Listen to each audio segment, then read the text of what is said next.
افغانستان او افغانانو لپاره دوه د خوشحالۍ او پرمختګ خبرونه دا چې څه دي هیله دا ویډیو را سره تر پایه پورې وګورئ. درنو لیدونکو السلام علیکم، وخت مو په خیر. لومړی خبر، هرات کې د ممیزو د پروسس فابریکه ګټې اخیستنې ته وسپارل شوه.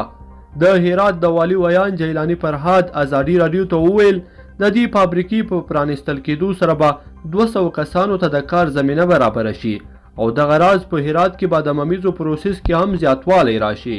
اوس مهال هره ورځ 200 ټنه ممیز پروسس کوو او د دې فابریکې په پرانیستل کېدو سره به دغه کچه 2500 څخه تر 3000 ټنو ته پورته شي.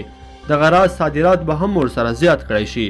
هرات کې شاوخوا 200 ډوله انګور کېږي او له هغو څخه د ممیزو جوړول به له حاصلاتو څخه د زیاتې استفادې له وجې له کروندګرو سره ډیره مالي مرسته وکړي.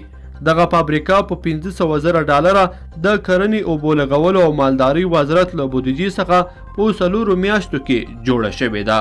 دوهم خبر، پاکستان وایي ډیر ژر به له افغانستان سره د سوداګرۍ ودې لپاره د انګور اډې او خیرلاچي لارې خلاصې کړي.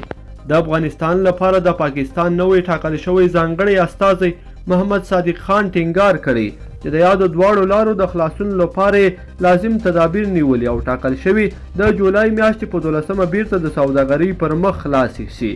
دا بندرونه وروسته تر هغه خلاصیږي چې د پښتون ژغورنې غورځنګ مخکښ مشر او د پارلمان غړي علي وزیر څو ورځې وړاندې پارلمان ته وویل چې پاکستان د کرونا مخنیوي په بهانه یوازې د پښتنو کاروبارونه تړلي او که چیرته پاکستان شور نه غواړي نو ژر تر ژره دې له افغانستان سره تړلې لارې بیرته پرانیزي.